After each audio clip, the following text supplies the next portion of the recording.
Pat yourself on the back because you are right here, right now, for a reason. Welcome to the On Purpose podcast, where together we will empower ourselves and others to live lives with more passion and purpose. How you doing this morning, Jared?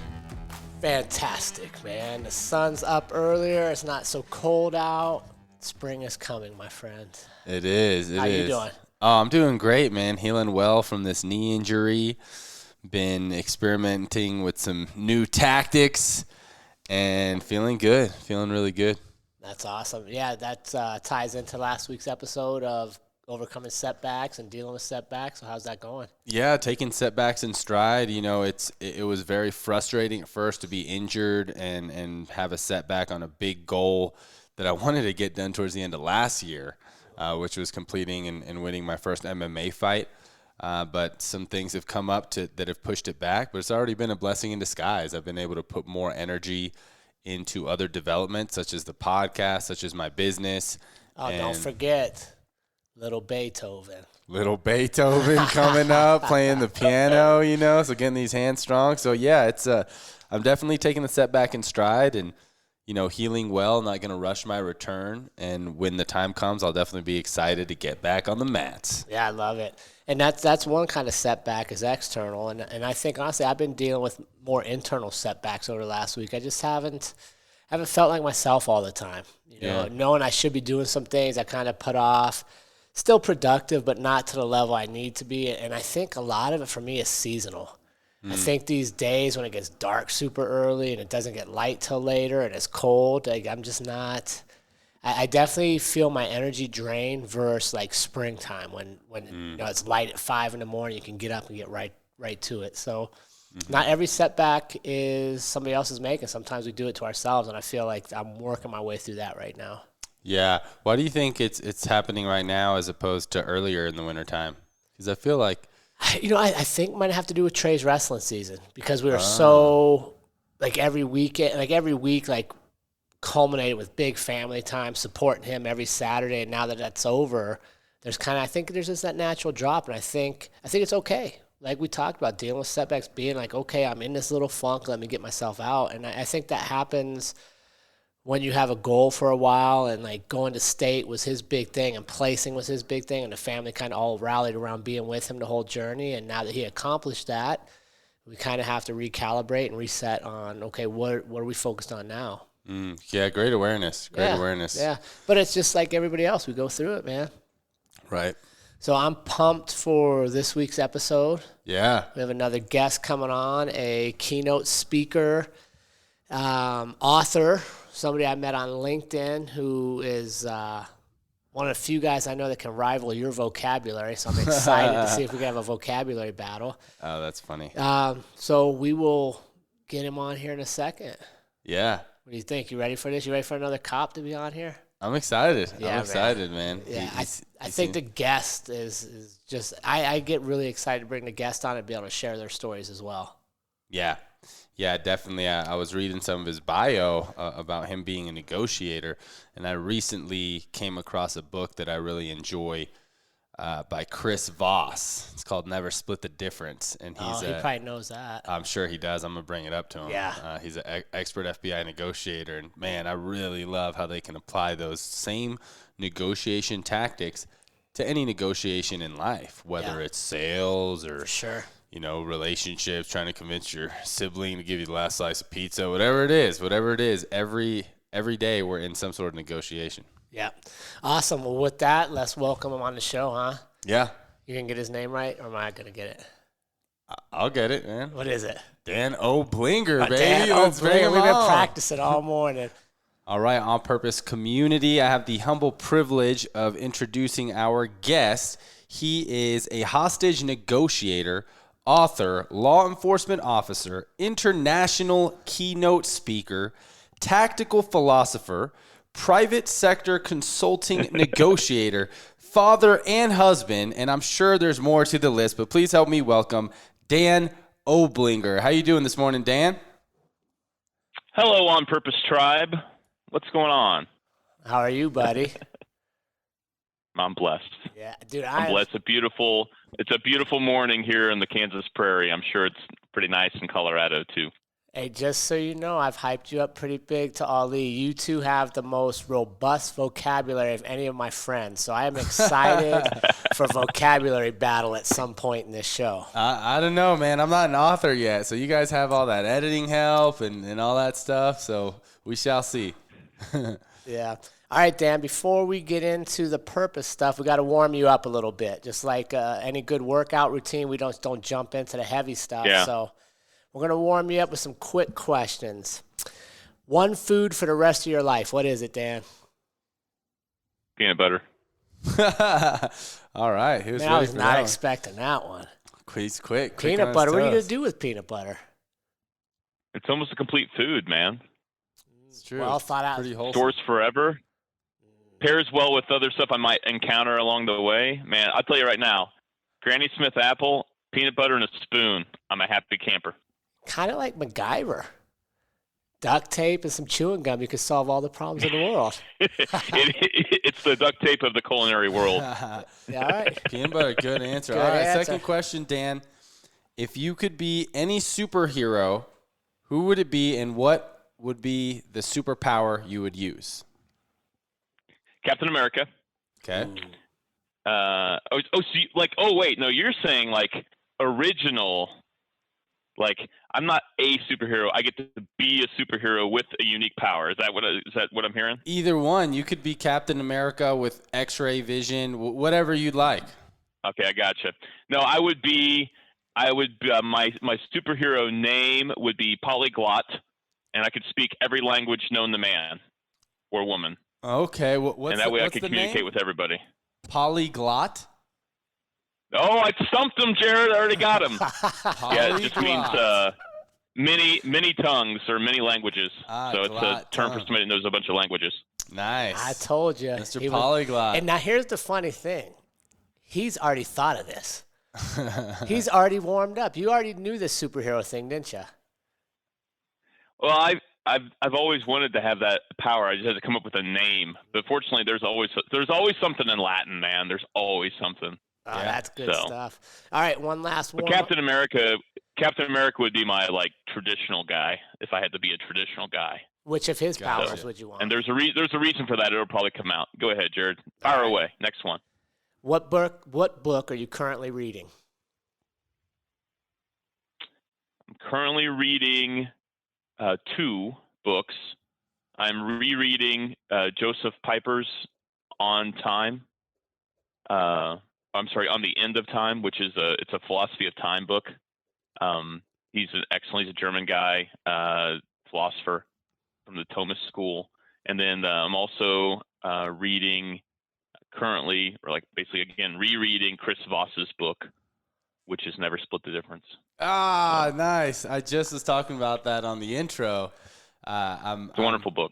Oh, I love it, man. And I was reading your bio, and I thought, he's probably got some Chris Voss tactics. I love his start with a no. Start with a no. It's so unconventional, and I'm excited to dive deeper into a little bit of your negotiating experiences. Yep. Yeah, just don't be good stuff. Don't be confessing anything on here, Ali. It's not that kind of show. Hey, you never know. You never know what's going to come up. Well, Dan, you're surrounded by cops. Yeah, literally. That's true. I'm used to it around this guy, so I know how to navigate my way. But Dan, as we heard on your intro, you have a lot of things going on, from being a hostage negotiator, author, family man. Here with the On Purpose community, we really try and condense all the things that we're doing into a life purpose, and that's one of the questions we ask. So, what is your life's purpose? How could you share that with our community? To provide for my family with my passions. That's my purpose. My family is really important to me. Sure. So, in fact, it motivates me to negotiate my value as a consultant for private sector firms. Sometimes I'll be like, it's easy as a public sector guy coming from a public sector background. That was really my first real job, is to think, it's just a paycheck that comes every other Friday and it is what it is. But that's not how it works in the private sector, particularly as a consultant. You have to ask your value and you have to insist that that's what you're worth. And then you have to continually kind of push that boundary so you make more and more, because that's the nature of the marketplace. And so for me, I'd be like, I've got plenty of stuff. Who cares? But I've got 5 kids that need to go to college. So I'm like, I'm sorry, I'm going to have to ask you to pay what I asked. So it does motivate me to be a private sector negotiator, is my wife and 5 kids. So that's awesome. Now, yep. Did you struggle with that at some point, as far as? Oh gosh, yes. Your purpose of wanting to serve, but also knowing that you need to create some value, and how do you kind of rectify that? So the passion has always been there. The passion's the outlet for the passion changes. That's a natural part about being a human being, is that life changes, circumstances change. You at your core, I don't think you changed as much as other people worry that we might, but your passions do change as you have more opportunities and you have your skill sets mature and your knowledge grows. And this is most important, I think, is you make connections to other human beings that influence you, hopefully for the better. Your passions will begin to, I would say, take advantage of all these changes. And so, for instance, my passion for many years was just being a police officer and doing whatever job I was in within my department, doing it really well. And I developed a lot of skills and connections and opportunities, and especially in speaking. Like, that was an obvious talent I had, so the department put me in positions to do some public speaking. And that quickly outgrew the capacity of the department to provide those opportunities. So that's when I stepped out into the private sector. And that's like, it's like Wall-E. There's a world out there, Barnaby. Like, there's this huge universe of opportunities outside the department. And the department's cool with it. So I'm like, all right, well, you start dipping your toe into the pool, and the next thing you know, you're swimming. And so my passion now is consulting with private firms, particularly consulting engineering firms, about negotiations and listening. So yeah, that was actually my next question, is what kind of firms in the private sector? So engineering firms, do you have a specific target even within those types of firms that you go for? And my ideal client is I call them medium-sized consulting engineering firms, primarily civil. And if you're especially public sector guy or gal right now, you're like, what the heck is he talking about? Why would you do that? Like, why wouldn't you serve everyone, right? Yeah. And once you get into business in the private sector, you start quickly realizing that there's this huge advantage to niching down into somebody that you can serve that's really identifiable. Like, if you can say it like I just did. Absolutely. Because now you can become the authority in that space, right? So again, and Jared and I, this is half of our conversation in the airport was talking about making that transition from public sector to private sector, and understanding, running a business, but particularly understanding how do you market yourself and ask your value. Like, that's been a journey for me. I was not good at that at first. I had some things that helped me make the transition, being a landlord, for instance, understanding at least that marketplace. But and that's a huge jump to make, and in fact, most cops don't. Yeah. They don't. They retire, they become security guards. But I think it's interesting, and for our community that maybe isn't making career changes, knowing your value is always important. Whether it's jobs, relationships, what kind of groups you're going to put yourself in, you have to know your value, and that's something that we've talked about many times on this show. Is you have to know yourself and what do you stand for, so that you don't fall for everything. And right. And that's important throughout life. And just like you said, your value will change as you gain experience, as you age, you gain more maturity. Things can change, but you have to have that baseline knowledge of this is who I am, because that's the framework for all the decisions you're going to make. And I think a lot of times we struggle there because we're making decisions in our lives based on what influences are around us at the time.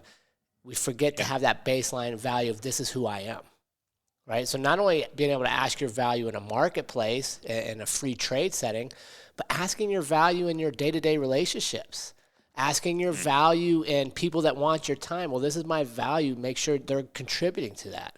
And I was telling Ali, we've talked about this before, that's something I struggled with when I made that shift, is people wanted a lot of my time, and I would give it, and I would meet with all these people, and at the end of the day, I felt drained, and I was like, well, that was very one-sided. Like, they wanted from me, but there was nothing reciprocal, and it was because I hadn't spent time refining my value, like you just said.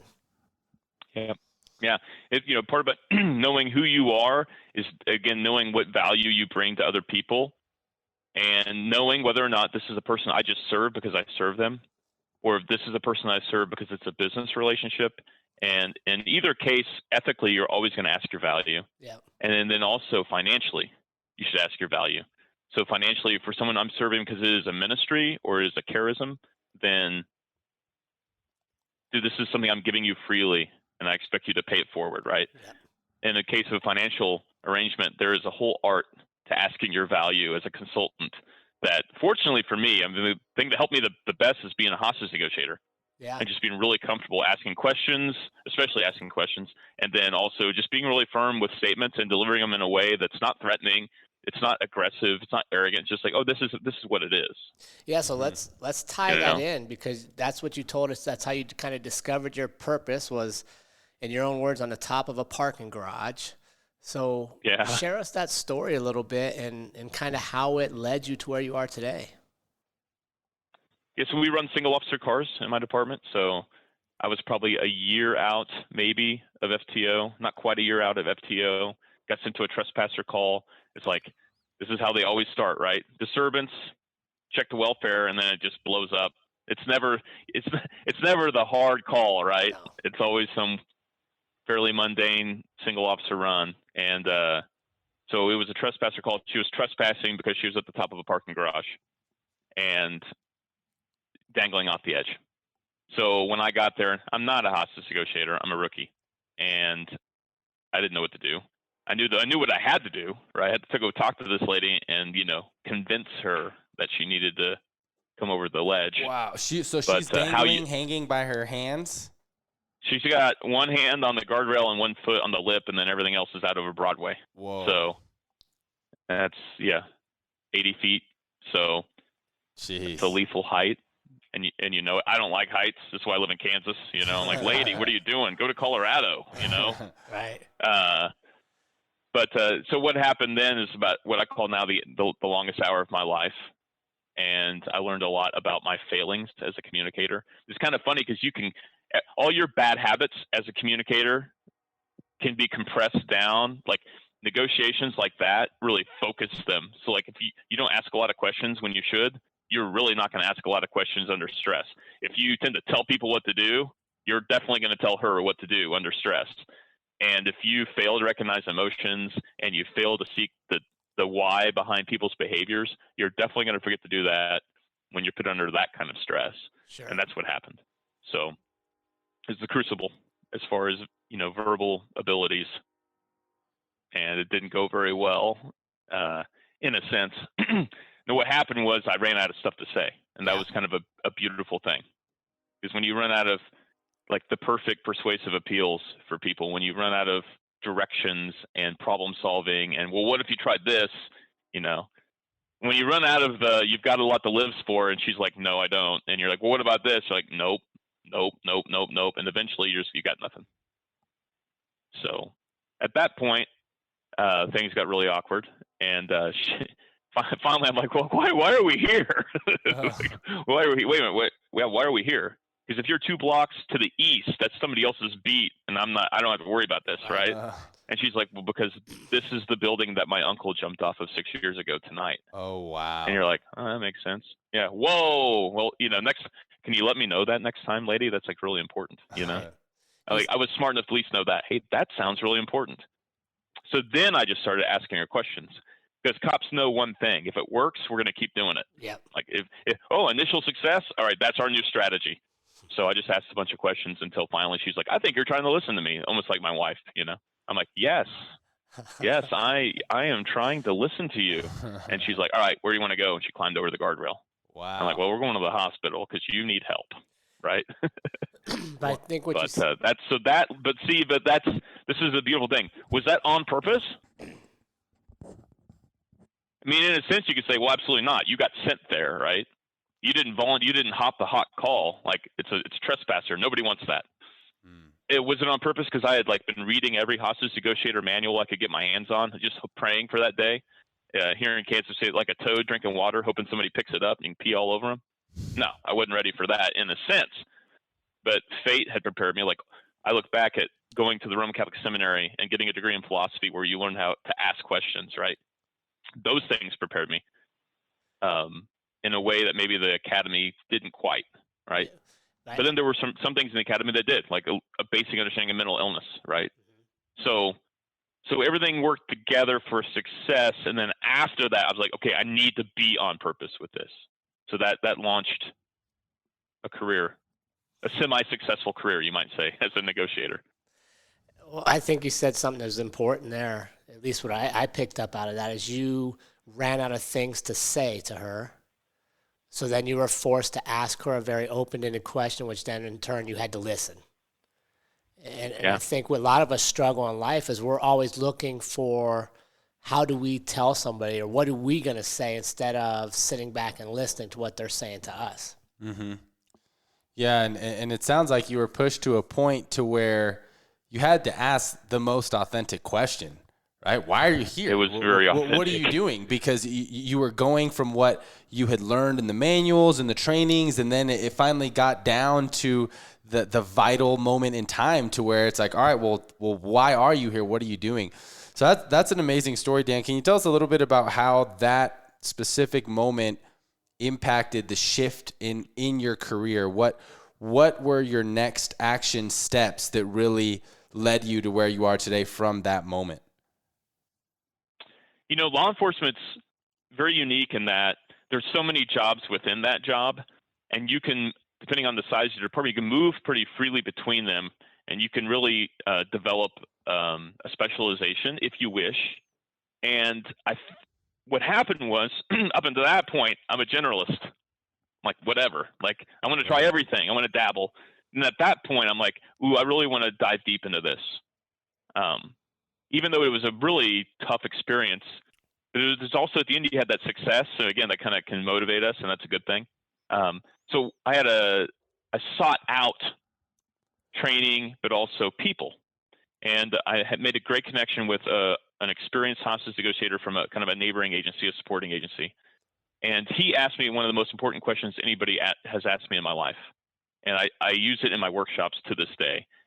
And I think so I got the t-shirt, right? I think it's because so many people had approached him and they just want the t-shirt. Yeah. Like, they want to be a hostage negotiator because it's cool. Right. I was like, no, I wanted to have that arcane knowledge and like do the work and get good at it. And so he asked me, he's like, how good do you want to be?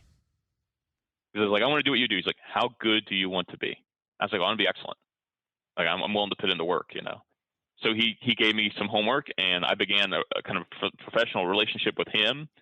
And that really drove my career as far as I became a hostage negotiator a couple years after that for my agency. Worked all the way up to commanding that unit. And it grew so much, we split it over. I'm now leading like half of it. I'm like the assistant. And it's been a really powerful professional experience for my public sector service. What also happens is that skill set has value in the private marketplace. So, you know, several years ago, about 9 to 10 years, I have to go back and look, I started kind of dabbling in that. Same way, just stick your toe in. You guys like this? Oh, you do? Oh, well, how about more? Oh, you like that too? All right. Well, I can do all this. You know, that's when you're like, say yes to everything. I went through that phase too. But then you learn, no, you get to say no. Oh, sweet spot, consulting engineering. So that's kind of the whole journey begins with this random encounter, but it activates my purpose. I think that's really powerful because I think some people really try to start with purpose. I'm like, well, look at your environment and look at what you take stock right now. What do you do really well? What do you love to do? And where are all these opportunities around you and maybe people who can support that? Exactly. And then if that's your purpose, okay, now go. Don't just wait for things to be perfect. Just go because you know you've got all these advantages. Right? You got these opportunities, these talents, these resources, but especially a community of people that will support you. Just go. Yeah, taking a look at your community, your surroundings, and your resources is definitely important. For our listeners, Dan, can you tell us a little bit about, you know, they're going to see the banner behind you. You have masterlistener.com. Then you also have a logo here that says Leadercraft. And then you did mention that you're also still doing some assistant work in the public sector. Can you kind of give us a little bit of the different things that are going on? Well, I mean, the biggest thing is I'm still full service public sector, still full service as a law enforcement officer and hostage negotiator.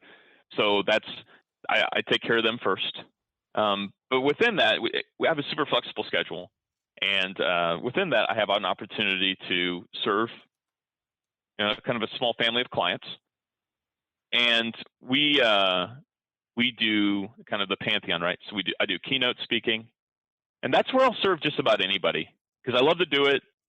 It's income, it sources clients, but also I think the message is important enough. I don't want to like shut it off from certain industries just because they don't do engineering, right? And then from there, I try to turn it into consulting in the truest sense, like helping people work through problems, training their people through workshops, coaching their people ongoing, and that's important. So that sounds like an effective funnel to start out with, keynote speaking, getting a larger audience, and then really going down into consulting, either small teams or one-on-one can be really effective.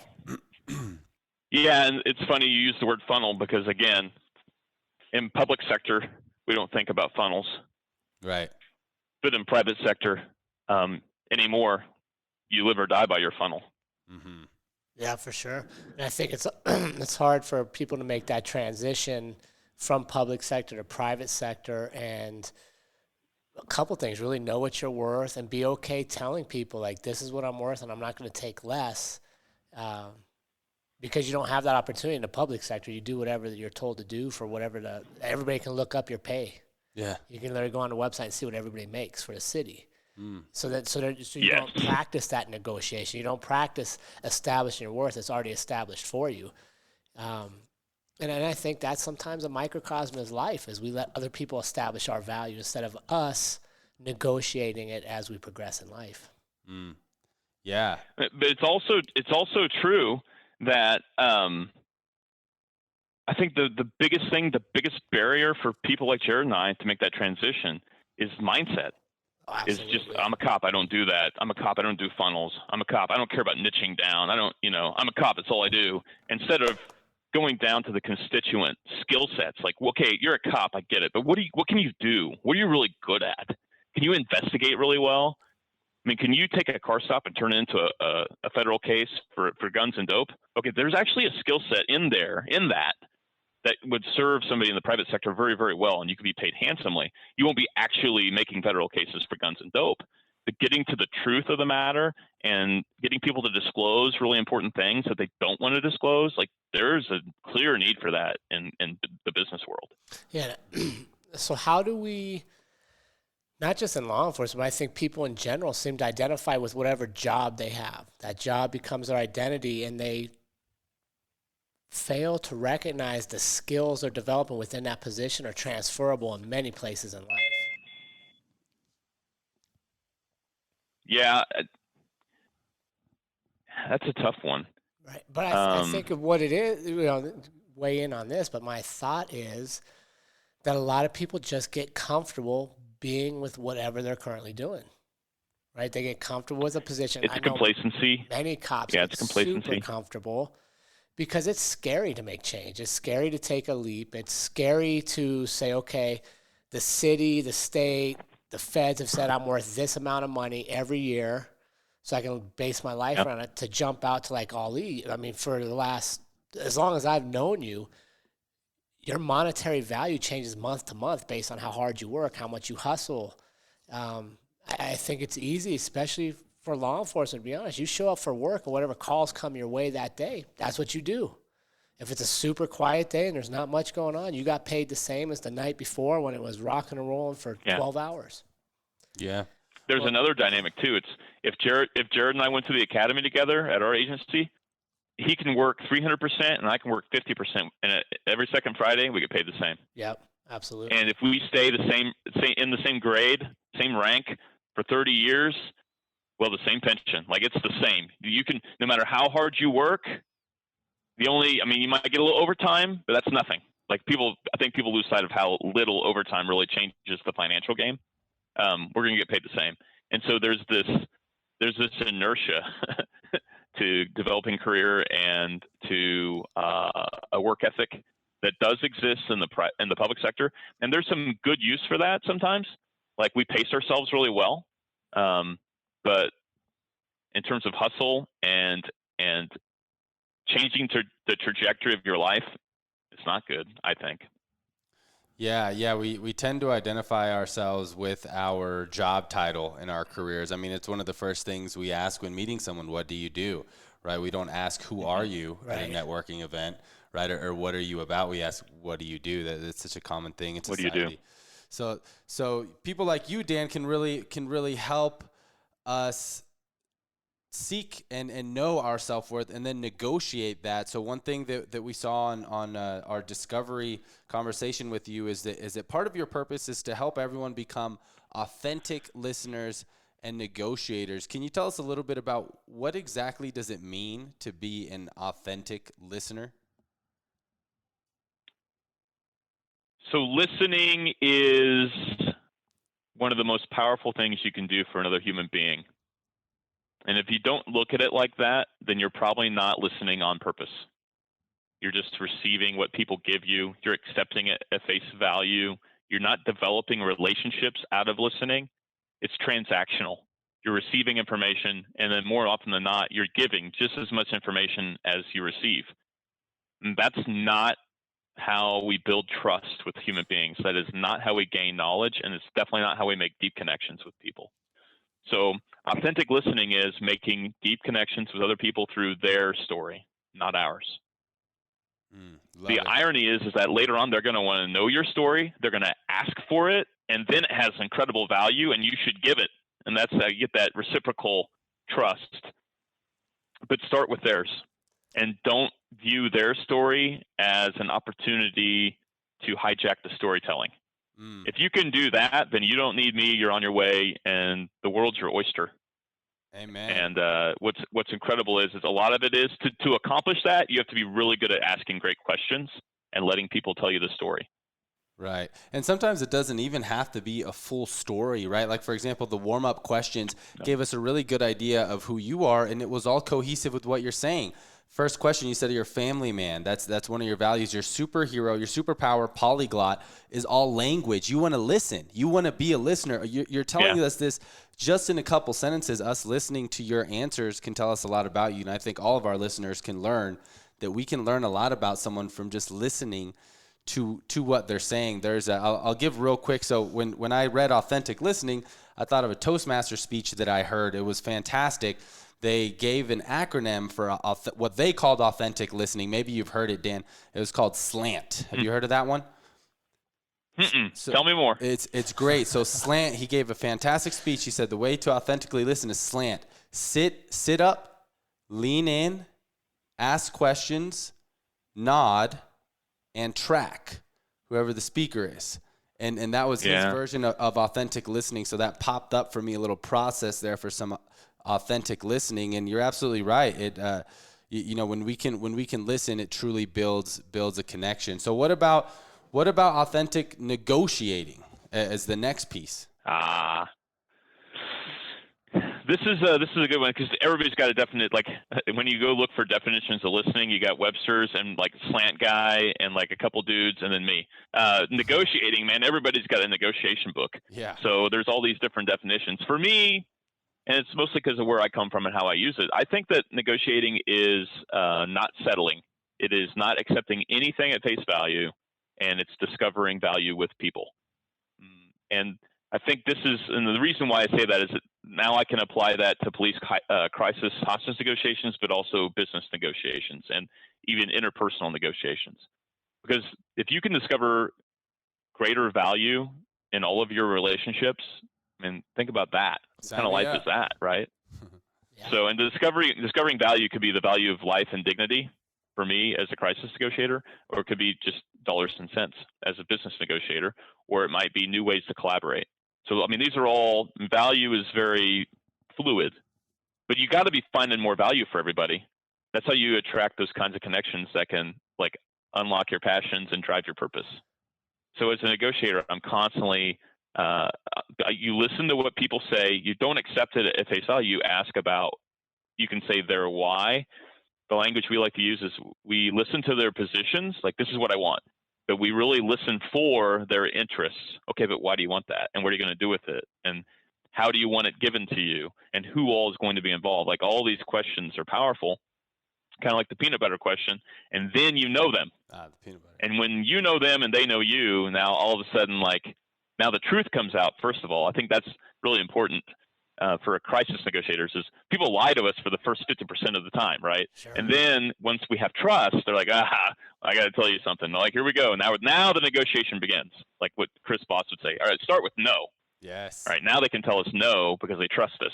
And now we can actually build something, build a surrender plan or a contract or a happier home. Yeah, Chris Voss is a gangster, man. That book, Never Split the Difference. Oh, I really enjoy it. So you said something interesting there at the end that I would like to expand upon, because many of our community members come to us for improvement in their family relationships and their home setting. So how do you negotiate in the home? How do you negotiate within the parent-child relationship, the spouse-to-spouse relationship? Any tips on that? Yeah, I'll give you a huge tip, and that is start with emotions, because that's what's driving it anyhow. Yeah. I mean, that's the dynamic that's causing all of, and what we want to do, especially as cops, especially as guys, is we want to, like, okay, look, that's fine. Just calm down and tell me what's going on, right? Just calm down and I can help you, right? If you could just calm down, we could actually fix this. And what I would tell them is, this is on the basis of 20 years of law enforcement, 10 years of hostage negotiation, and 9 years of public sector to private sector transition, is those emotions are some of the richest, the most powerful human communication you will ever receive. And them emoting is exactly what you need to understand and listen for, instead of pushing it aside or trying to get past it. No, just sit in it. Because it's beautiful. Because if they're frustrated and you say, you seem frustrated, you're halfway done. But when you push past that and try to problem solve, you create tension, you create more stress, more emotions, and you break trust. And that's what we should be all about in our family life, is using our listening skills to build greater and greater monuments of trust with everybody in the family. Yeah, man. And so the emotions, and the cool thing is the emotions represent the greatest possible opportunity to do that. Because if I help you transactionally, who cares? Anybody can do that. A robot could help you transactionally. If they need information from you as the father figure, they got Google now. But when they are afraid, or they are anxious, or they are depressed, and they come to their dad, okay, it's go time, baby. Like, now you get to prove that you are an amazing father, as long as you don't ignore the emotions or trivialize them, or at worst invalidate them. So what about another tip? Stop being afraid. Because so many people, and I know I'm guilty of this. I'm sure. Let me jump in real quick before you move on in here. Man, Dan just hit me in the heart with that one. And if you go back, remember that episode we did about parenting, and I told you one of the greatest disservices I've done as an adult and a parent is I fell in, for a lot of my life, I didn't separate my police career from my family life. And what I mean by that is, a policeman, nobody pays me to show up on a call and be emotional with them. Nobody calls me to cry with them. And unfortunately, at times, because of the nature, you get callous to the emotions because you see it night in, night out. And your job is to try to get to the facts, and it's easy to bring that home. And I shared with everybody here that one of the greatest disservices I've done is when my son had emotions and when he would come to me, I closed doors, and I didn't sit in it like we're talking about now. I didn't know enough. You know what I mean? I was never raised around men crying and men saying I love you to another man, and men hurting. Like, we always had this facade that I am a superhero and part of my armor is nothing ever bothers me. And unfortunately for me, it manifested in, Trey got himself and made some poor choices. And as we sat as a family and reflected back, I was like, this is my fault. Like, I played a role in this simply by what you said, Dan, is not embracing all the emotions and trying to compartmentalize to fit into what I thought I was supposed to do, instead of realizing the emotions are actually, when people are emotional with you, that's the greatest trust they can give you, because they're letting down all their barriers.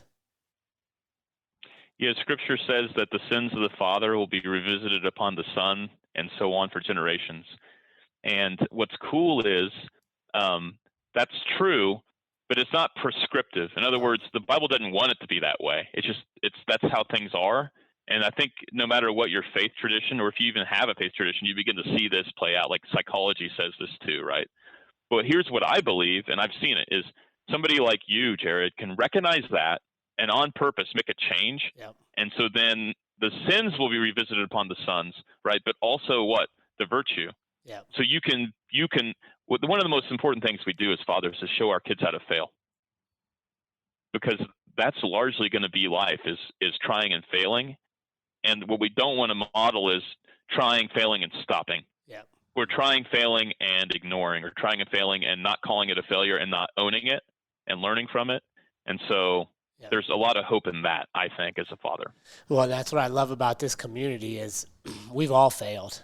And some of us have failed very publicly. Oh, yeah. Some of us fail privately, but we're not afraid of that word. And just like you said, mistakes, things that you wanna, that you're like, oh, dang, I see what I did here. It's not too late to make changes. Right.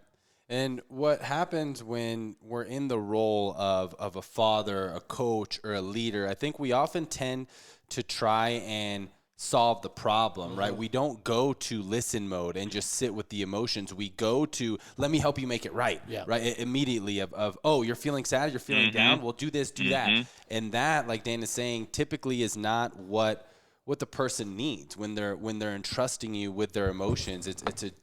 It's our duty to sit back and listen. So I wanted to ask Dan, do you have any tactics for most of us who want to help solve the issue right away of how do we train ourselves to take a step back and just listen?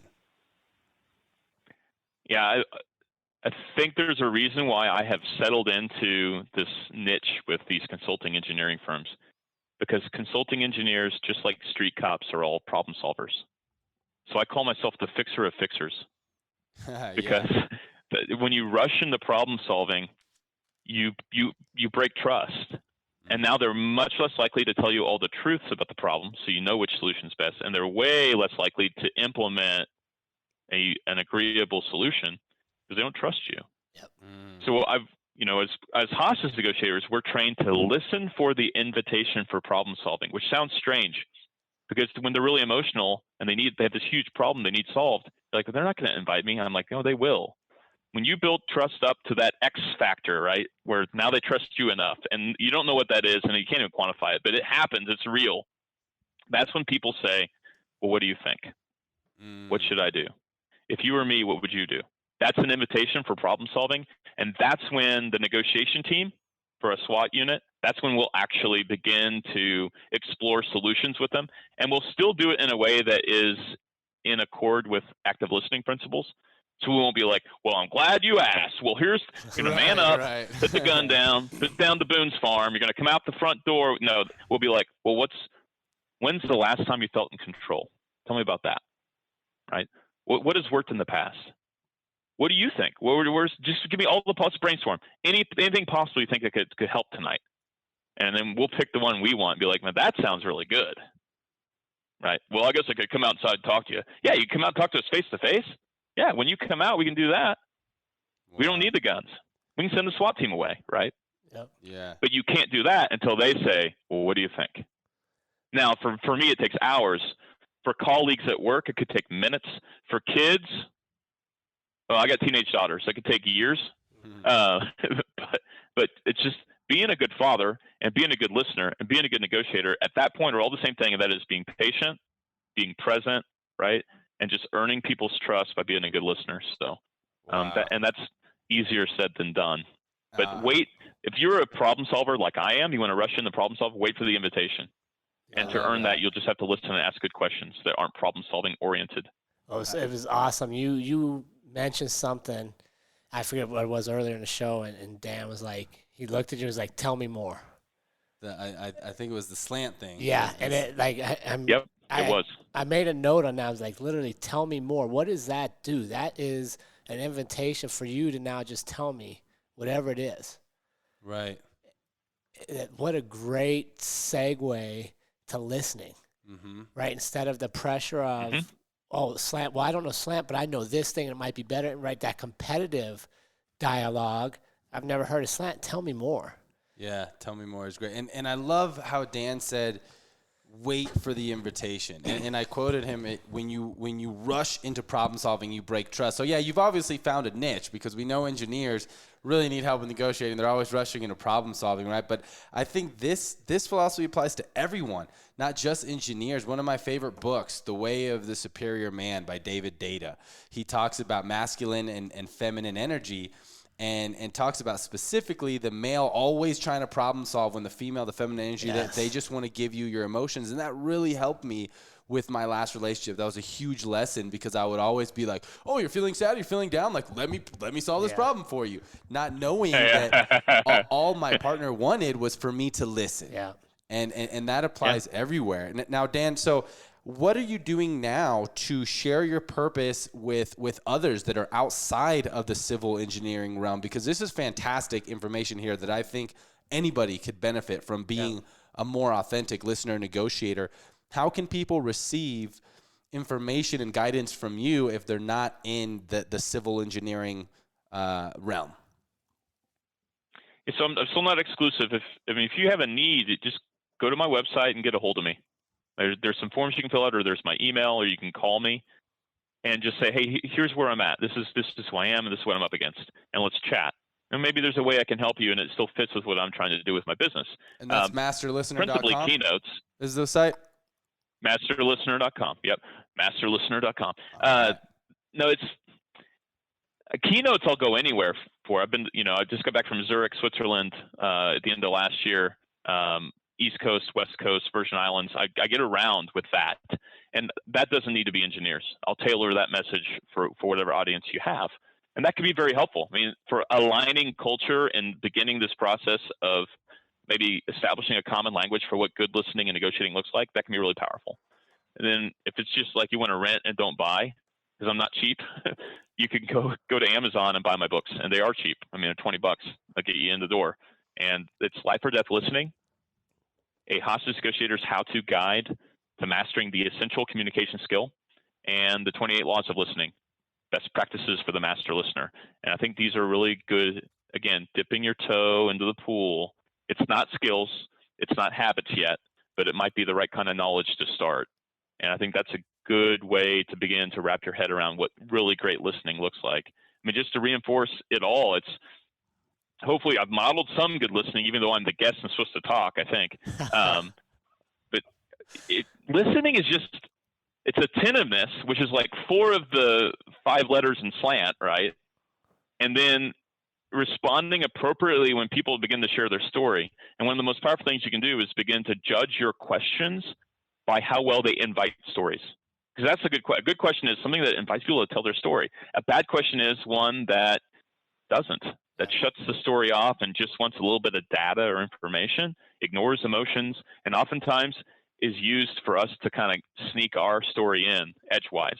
Absolutely. Like I think of Dr. Phil. Well, how's that working out for you? That's your story, judging their story. It's not a good question, even though, maybe some professor would be like, well, it starts with an interrogative, so it's an open-ended question. I'm like, no, it's not. It's invalidating and it's judgy. Yeah. So you're not going to get more question. The storytelling is over once you ask that question. Yep, everybody's but on when you defense. say, tell me more with the right tone, that's a powerful question. And there's not even a question mark at the end of it. But it invites a story. And for all of you out there that aren't quite convinced you need to jump in on all of Dan's stuff, you can find him where I found him on LinkedIn, because he puts out amazing free content. And one of the things you'll find with Dan is all of his content is open-ended. Like you will literally read it, hear it, and then you'll contribute to it. And it's exactly what he practices, which is one of the things that attracted me to him. And I'm thankful to have him in my network and to bring him to our network. I endorse that message. All right, so before we wrap this up, Dan, I need one word that you think is way underused in our English language, that if you could say, this is the word more people should use, what would it be? I think you know what it is. It's blessing. Oh, And we are so richly blessed. When you're blessed just with life, and you're blessed. Everybody around you is a blessing. That guy that pisses you off all the time, that's a blessing if you'll recognize it. It's an opportunity for you to grow and be a leader for him. Your kids are blessings. If you don't have kids right now, that's a blessing. Like you have more time right now to do good, right? And maybe someday down the road, that's going to change, right? So everything's a blessing, and that's a great mindset to have because, the Stoics knew it. Like life's going to come at you hard. It's 100%. You're not in control of life. You're not in control of the world. What are you in control of is your attitude and how you respond to your challenges. And that's what makes a good life. Blessing. Man, fantastic. Yeah, love it. Good. Well, we appreciate you being on the show with us today, Dan. It's been Hopefully I proved that I am a tactical philosopher. I get questioned about that. What's that look like? I'm like, if you can carry a gun and love Aristotle, you're a tactical philosopher. Good. Well, we appreciate you taking the time out of your busy schedule to join us and to enrich in our On Purpose community. Yeah. Thank you, Dan. We appreciate you. You are a blessing, my friend. Keep up the great work. I am blessed, and you are blessed, and we're blessed for this time together, guys. Thanks so much for having me on. Absolutely, Dan. Thanks so much. And remember, team, life is far too short to live any other way than on purpose. We will see you all again next week.